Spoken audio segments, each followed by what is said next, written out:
Hello viewers, मैं अजय कुमार, सहायक प्राचार्य अर्थशास्त्र, हरिहर शाह कॉलेज उदा की सुन गए।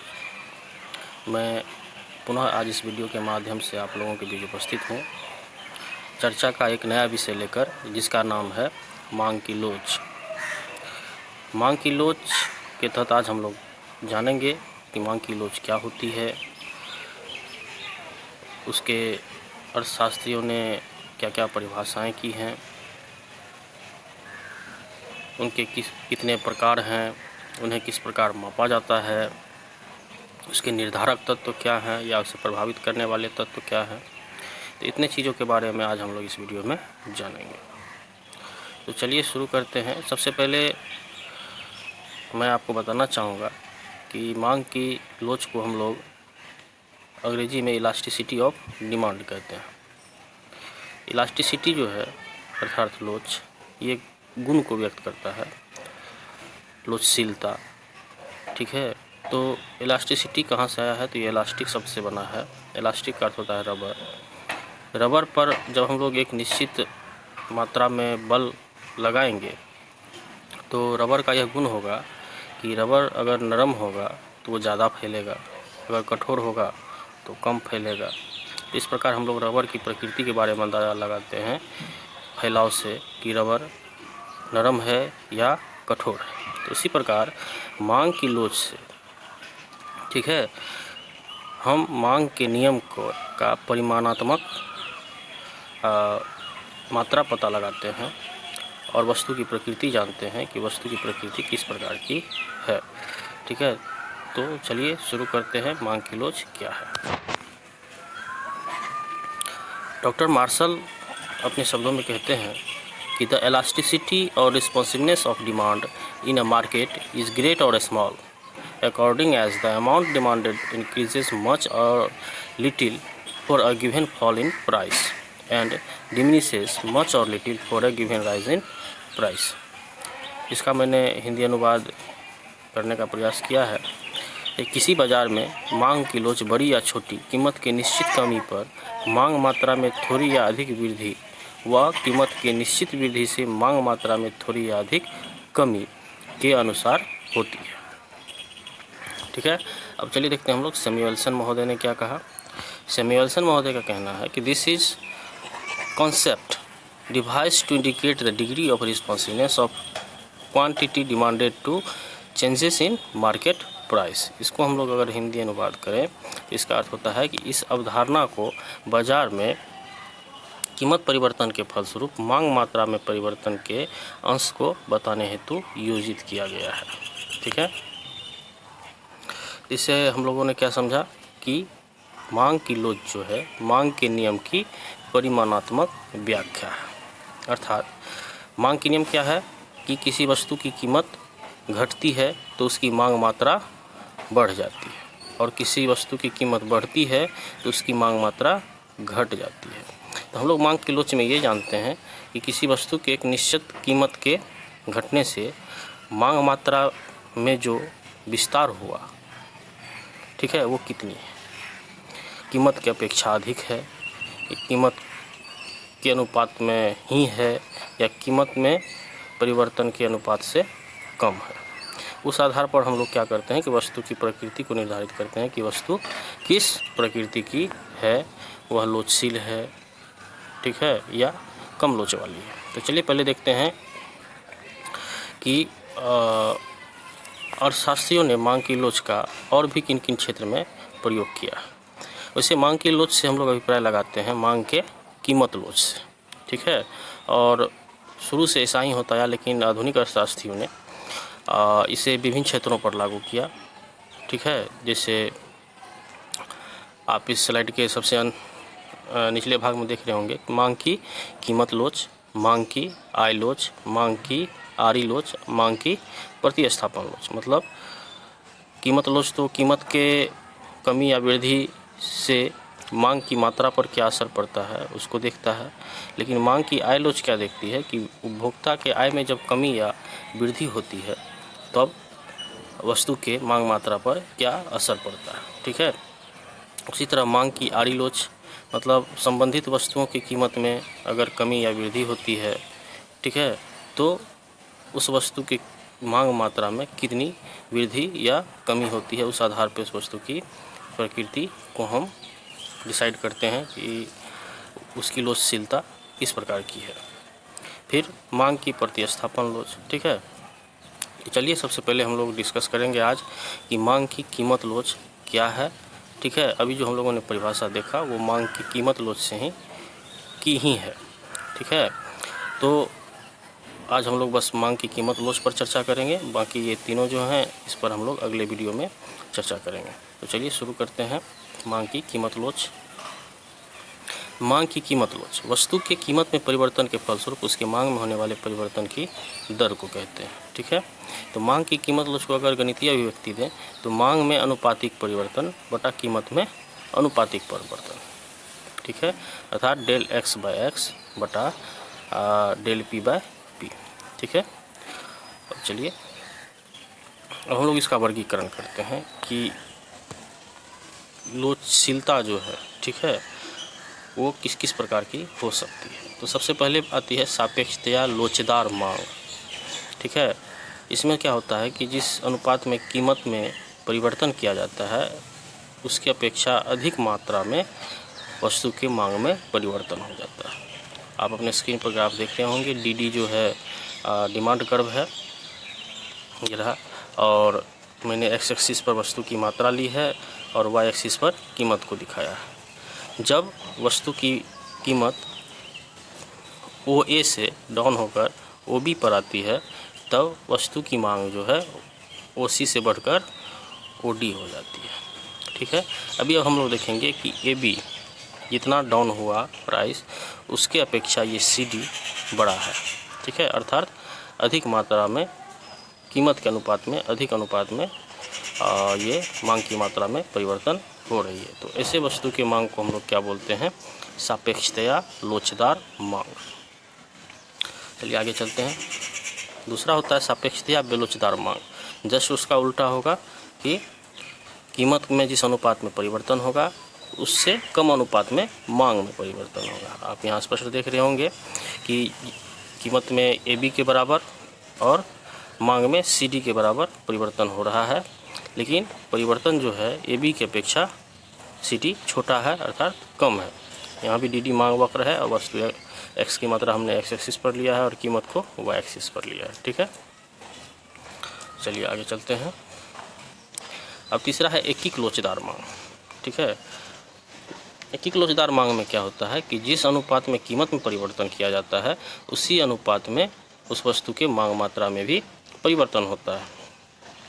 इसको दिखाने के लिए मैंने इस ग्राफ में स्केल का यूज़ किया है।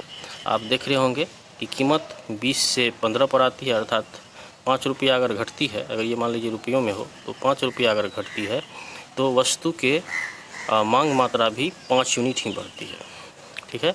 और फिर कीमत अगर 5 रुपया गिरता है पुनः जो है वस्तु की मांग मात्रा 5 यूनिट ही बढ़ती है, ठीक है। तो इस प्रकार जो है असर जो है एकदम अनुपात सेम अनुपात में बराबर अनुपात में हो रहा है परिवर्तन। तो ऐसे वस्तु के मांग की लोच को हम लोग बोलेंगे एकीक लोचदार मांग, अर्थात elasticity of demand equal to 1, ठीक है।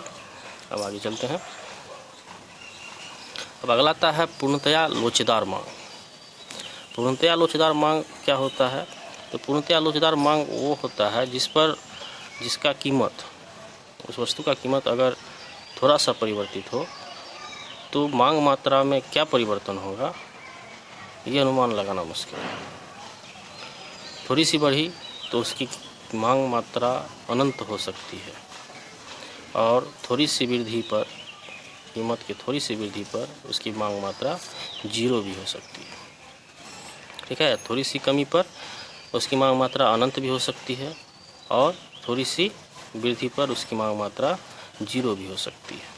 तो ऐसे वस्तुओं को हम लोग क्या बोलते हैं, पूर्णतया लोचदार मांग, अर्थात elasticity of demand equal to infinite, ठीक है। वास्तविक जीवन में इसका उदाहरण दुर्लभ होता है, ठीक है। इसका सैद्धांतिक महत्व ज़्यादा है। आप लोग देख रहे होंगे हमने ग्राफ में भी इसे व्यक्त किया है कि डी डी यहाँ मांग रेखा है, ठीक है। चलिए अगला देखते हैं। अब है पूर्णतया बेलोच मांग, अर्थात elasticity of demand equal to 0। तो जब कीमत में परिवर्तन का मांग पर कोई प्रतिक्रिया नहीं होता, ठीक है, तो इसे मांग वाली वस्तु को हम लोग पूर्णतया बेलोच मांग कहते हैं, ऐसे वस्तु के मांग को। अर्थात कि कीमत में चाहे जितना भी वृद्धि कर लें और चाहे जितना भी कमी कर लें, वस्तु की जो मात्रा उपभोक्ता खरीदता आया है, जिस मात्रा का वो मांग करता आया है, वो अपने मांग पर बना रहेगा, ना तो उसे घटाएगा ना ही उसे बढ़ाएगा, ठीक है। तो ऐसा कब हो सकता है? हो सकता है वो बहुत तुच्छ वस्तु हो, नमक हो, चाहे कितना भी उसका दाम बढ़े या घटे, ठीक है। मैंने एक उदाहरण देने का प्रयास किया है, ज़रूरी नहीं है कि वो नमक ही हो, ठीक है। तो वैसे वस्तु का मांग हम लोग बेलोच मानते हैं। चलिए आगे चलते हैं। उसके बाद देखते हैं हम लोग कीमत लोच की माप विधियाँ क्या क्या हैं। तो सबसे पहले हम लोग गणितीय विधि लेते हैं, इसको हम लोग प्रतिशत अथवा अनुपातिक विधि कहते हैं। तो जैसा कि मैंने पहले भी चर्चा किया कि इसमें कैसे निकालते हैं कि मांग मात्रा में अनुपातिक परिवर्तन को कीमत में अनुपातिक परिवर्तन से भाग देते हैं, ठीक है। उसको फार्मूला में लिखा जाए तो नीचे लिखा हुआ है del X by X by del P by P, और इसको सिंप्लीफाई करेंगे तो ये हो जाएगा del X by del P into P by X, ठीक है। इस इक्वेशन का परिणाम अगर एक आता है तो उस वस्तु के मांग को हम लोग क्या बोलेंगे? एक ही लोचदार बोलेंगे। परिणाम अगर एक से अधिक आता है तो उसको हम लोग क्या बोलेंगे? सापेक्षतया लोचदार बोलेंगे। अगर एक से कम आता है तो उसको हम लोग सापेक्षतया बेलोचदार बोलेंगे, ठीक है। चलिए अब अगला देखते हैं, कुल व्यय रीति, ठीक है। तो कुल व्यय रीति में हम लोग देखेंगे उपभोक्ता के व्यय को, ठीक है, कि कीमत में परिवर्तन का उपभोक्ता के व्यय पर क्या असर पड़ता है, ठीक है। तो हम देख रहे हैं कि इस ग्राफ में जो आपके स्क्रीन पर दिख रहा होगा कि कीमत अगर P1 से P2 होती है, ठीक है, तो व्यय जो है उपभोक्ता का वो बढ़ जाता है, ठीक है। तो व्यय जब बढ़ जाता है कीमत के घटने से, तब वैसे वस्तु की मांग को हम लोग क्या बोलते हैं? सापेक्षतया लोचदार मांग, ठीक है। अगर मांग जो है कीमत के घटने से सेम मात्रा में घटे, ठीक है, सॉरी, अगर व्यय की मात्रा जो है, ठीक है, व्यय की मात्रा कीमत के घटने से अगर प्रभावित नहीं होती है, ये देखिए आप, ये एक्सेस को इसी बिंदु पर टच करेगा, तो व्यय मात्रा बढ़ेगी नहीं कीमत के घटने से, ठीक है। वो हमेशा ये इसी इतना ही व्यय, मान लीजिए ये OA है, ये A पॉइंट है, तो ये OA मात्रा ही व्यय उपभोक्ता का होता रहेगा अगर कीमत घटता है तब भी। तो इसी स्थिति में क्या होगी कि इलास्टिसिटी ऑफ डिमांड जो है वो इकाई के बराबर होगी। अब अगला देखते हैं हम लोग कि अगर मान लीजिए कीमत घटती है, ठीक है, जैसे P3 से P4 होता है, लेकिन उपभोक्ता का व्यय जो है वो घट जाता है, ठीक है। मान लीजिए पहले ये व्यय था, अब ये व्यय हो रहा है, ठीक है। मान लीजिए ये AB है, तो पहले कितना मात्रा व्यय हो रहा था? OB मात्रा व्यय कर रहा था, लेकिन अब उपभोक्ता कितना व्यय कर रहा है? तो OA, मतलब पहले से अपना व्यय उसने घटा दिया। तो ऐसी स्थिति में क्या होगा कि उस वस्तु के कैसा वस्तु बोलेंगे? उसको सापेक्षतया बेलोचदार वस्तु बोलेंगे, ठीक है। Elasticity of price is lower than 1, price demand, ठीक है। तो चलिए आगे चलते हैं। अब अगली विधि है ज्यामितीय विधि। मान लीजिए आपको किसी मांग वक्र के किसी बिंदु पर निकालना हो कि इस बिंदु पर जो वस्तु स्थित है उसकी मांग किस प्रकार की है, ठीक है। तो मान लीजिए हम लोग यहाँ पर निकाल रहे हैं R बिंदु पर मांग की लोच। तो सबसे पहली विधि क्या होती है कि उस बिंदु पर एक स्पर्श रेखा खींची जाती है जो दोनों एक्सिस को टच करे, ठीक है। यहाँ हमने एक स्पर्श रेखा खींचा है AB, आप देख रहे होंगे अपने स्क्रीन पर, ठीक है। अब जो क्या करेंगे हम लोग कि ऊपर वाले भाग को, ठीक है, हर बनाएंगे और नीचे वाले भाग को अंश बना करके भाग दे देंगे, मतलब निचला भाग बटे ऊपरी भाग, ठीक है। और जो भागफल आएगा, तो भागफल अगर 1 के बराबर आता है तो उसको हम लोग क्या बोलेंगे? इकाई के बराबर। 1 से कम आएगा तो क्या बोलेंगे, सापेक्षतया बेलोचदार। एक से अधिक आएगा तो उसको हम लोग बोलेंगे सापेक्षतया लोचदार मांग उस बिंदु पर। ठीक है, तो इस प्रकार से हम लोग देख पाएंगे कि मान लीजिए ये स्पर्श रेखा के हमने तो इस बीच वाले बिंदु पर लगभग बीच है, तो इस वाले बिंदु पर हमने निकाला। हो सकता है हमें इस बिंदु पर निकालना पड़े, इस बिंदु पर निकालना पड़े, इस बिंदु पर निकालना पड़े, तब किस प्रकार का लोच उस बिंदु पर होगा। तो इसको इस फार्मूला के आधार पर इस स्पर्श रेखा के क्षेत्र को हम लोग डिवाइड कर सकते हैं। चलिए आगे देखते हैं कैसे। ये आपके सामने दिख रहा होगा स्क्रीन पर, ये मैंने स्पर्श रेखा लिया है CD अलग। हम लोग यहाँ देख रहे हैं कि बिंदु C पर, ठीक है, इलास्टिसिटी ऑफ डिमांड इनफाइनाइट। ठीक है, ऐसा क्यों हुआ कि बिंदु C पर अंश का वैल्यू क्या हो जाएगा, जो इस स्पर्श रेखा की लंबाई है, और हर का वैल्यू क्या हो जाएगा, 0 ही ना है। ठीक है, तो किसी भी अंश को अगर 0 से भाग देंगे तो परिणाम तो अनंत आएगा ही। ठीक है, तो यहाँ पर इलास्टिसिटी ऑफ डिमांड इनफाइनाइट हो जाएगी। अब यहाँ पर बिंदु D आप देख रहे होंगे, सेम वैसा ही केस होगा। यहाँ पर इलास्टिसिटी ऑफ डिमांड 0 हो जाएगी। क्यों? क्योंकि निचला भाग जो है इसका 0 है और ऊपर का भाग पूरा इस स्पर्श रेखा की लंबाई है। ठीक है, और एक ये मिड पॉइंट है, ये B, यहाँ पर इलास्टिसिटी ऑफ डिमांड क्या हो जाएगी, 1 हो जाएगी। क्यों हो जाएगी कि दोनों जो निचली भाग है और ऊपर वाला भाग है, दोनों का लंबाई सेम है इस कारण से। ठीक है, दोनों को भाग देंगे तो वो 1 आएगा। इस प्रकार इलास्टिसिटी ऑफ डिमांड इस बिंदु पर इकाई के बराबर होगा। अब बात आती है इस क्षेत्र की, मतलब CB। तो CB के क्षेत्र में जो भी बिंदु पड़ेंगे, ठीक है, वहाँ पर elasticity of demand greater than 1 होगा, अर्थात अधिक लोचशील होगा या सापेक्षतया लोचदार होगा। और जो BD के बीच में पड़ेंगे वो सापेक्षतया बेलोचदार उसकी मांग होगी। ठीक है, उम्मीद करता हूँ आप लोग समझ गए होंगे। चलिए अब आगे चलते हैं। अब है मांग की लोच के निर्धारक या उसको प्रभावित करने वाले तत्व या जो भी कहते हैं इसे। तो सबसे पहला है आवश्यकता की तीव्रता। ठीक है, कि आपके पास उस वस्तु को भोग करने का जो कारण है वो कितना तीव्र है। ठीक है, वो आवश्यकता जो है वो कितना तीव्र है।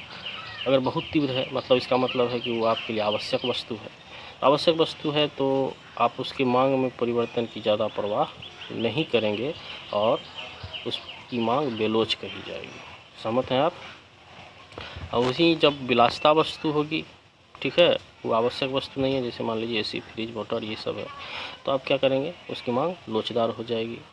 ठीक है, उसको खरीदने की तीव्रता सापेक्षतया हो सकता है कम हो, लेकिन अगर फिर भी आपके लिए वो आवश्यक होगा तो आप वहाँ भी जो है कीमत की परवाह हो सकता है न करें और वो आवश्यक वस्तु की श्रेणी में शिफ्ट हो जाए। ये डिपेंड करेगा परिस्थिति पर कि आपको खरीदने की आवश्यकता, उसके उपभोग की आवश्यकता कितनी तीव्र है। ठीक है, अब दूसरा चीज़ है कि वस्तु पर किया गया उपभोक्ता आय का अनुपात। ठीक है, अब मान लीजिए कि किसी व्यक्ति की इनकम 100 रुपया है प्रतिदिन और वो डेली 90 रुपया किसी वस्तु पर खर्च कर रहा है, मतलब आय का एक बड़ा अंश खर्च कर रहा है, तो उस वस्तु का मांग जो है लोचदार होगा। और अगर जहाँ छोटा अंश व्यय कर रहा है, मान लीजिए नमक है, ठीक है, तो वहाँ उस वस्तु की मांग कम लोचदार अर्थात बेलोचदार के लगभग होगी। अब है निकट स्थानापन्न वस्तु। ठीक है, अगर उपलब्ध है बाज़ार में, जैसे कि चाय के बदले कॉफ़ी उपलब्ध है, तो क्या होगी, मांग लोचदार हो जाएगी चाय की।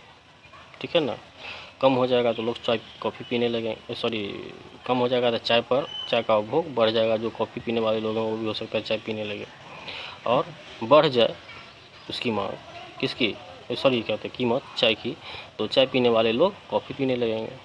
ठीक है, तो वही है कि उपलब्ध है तो मांग लोचदार होगी और नहीं उपलब्ध है तो सापेक्षतया बेलोचदार होगी। अगर वो चीज़ उपलब्ध नहीं है, निकट स्थानापन्न वस्तु चाय के बदले कॉफ़ी फिलहाल उपलब्ध नहीं है, तो मांग उसकी बेलोचदार हो जाएगी। चलिए आगे चलते हैं। अब आता है आदत की वस्तु में।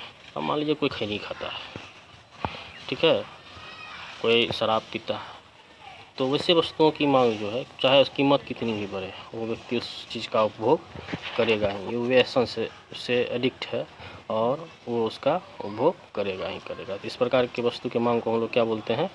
बेलोचदार मांग बोलते हैं। अब आती है विभिन्न उपयोग की वस्तु।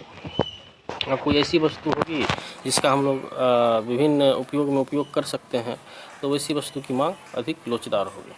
तो वैसी वस्तु कौन सी हो सकती है? मान लीजिए उदाहरण स्वरूप बिजली।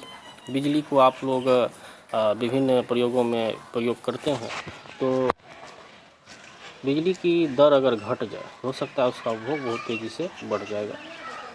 बिजली का दर बढ़ जाए तो हो सकता है लोग बचत करना ज़्यादा श्रेयस्कर समझेंगे और उसकी मांग बहुत कम हो जाएगी, ठीक है। तो ऐसे चीज़ों के मांग को हम लोग लोचदार मांग बोलते हैं, जिसकी मांग की लोच अधिक होती है। अब है कि उपभोग स्थगन की संभावना। अब कुछ ऐसी वस्तुएं होती है जिसकी उपभोग स्थगन की संभावना बहुत अधिक होती है, कुछ की बहुत कम होती है। जैसे अब एसी फ्रिज लेना है आपको, ठीक है, और एट ए टाइम कीमत बढ़ जाती है, तो हो सकता है आप अगले साल के लिए उसको स्थगित कर दीजिएगा, धूप इस बार नहीं अगले साल को देखा जाएगा। तो ऐसी वस्तु जो होती है तो उसकी मांग की लोच क्या होती है? लोचदार होती है। अब अगला तत्व आता है समय का तत्व। अब मान लीजिए उपभोक्ता के पास समय जितना कम होगा डिसाइड करने के लिए कि कोई वस्तु खरीदूं या ना खरीदूं, तो उस वस्तु की मांग सापेक्षता क्या हो जाएगी? बेलोचदार होगी। और जितना अधिक समय उसके पास होगा, दीर्घकाल होगा, तो उसकी मांग क्या हो जाएगी? लोचदार हो जाएगी। अब अगला तत्व आता है धन का वितरण। अगर समाज में धन का वितरण समान है, सभी लोग एक ही स्टेटस के हैं, ठीक है, तो वहाँ पर वस्तु की मांग क्या हो जाएगी? लोचदार हो जाएगी। अगर असमान है, कुछ मात्रा में धनी है, कुछ मात्रा में गरीब है, कहीं मिडिल फैमिली क्लास फैमिली है, तो वैसे बाज़ार में जो है किसी निश्चित वस्तु का मांग बेलोचदार इस दृष्टि से हो जाएगा। अब आता है पूरक वस्तुएं। पूरक वस्तुएं क्या होती हैं? इन वस्तुओं का मांग जो है संयुक्त मांग कहलाता है, दोनों की साथ साथ मांग होती है। जैसे पेन है तो पेन के रिफिल की भी मांग होगी, जूता है तो उसके पॉलिश की भी मांग होगी। तो ऐसे वस्तु की मांग जो है बेलोचदार होती है। जो लोग जूता खरीदेगा, जूता का पॉलिश भी खरीदेगा ही खरीदेगा। जो लोग पेन खरीदेगा, साथ में रिफिल खरीदेगा ही खरीदेगा। तो ऐसे वस्तुओं की मांग जो जिसे पूरक वस्तु कहते हैं, उसे उसकी मांग बेलोचदार मांग होती है, ठीक है। चलिए, उम्मीद करता हूँ कि आप लोग इस वीडियो को एंजॉय किए होंगे और मांग की लोच का कॉन्सेप्ट अगर आपका क्लियर नहीं था तो क्लियर हुआ होगा, और नए लोग समझ पाए होंगे कि मांग की लोच क्या है, कैसे मापते हैं, क्या क्या उसकी अवधारणाएं हैं या उसके कितने प्रकार हैं, क्या क्या निर्धारक तत्व हैं।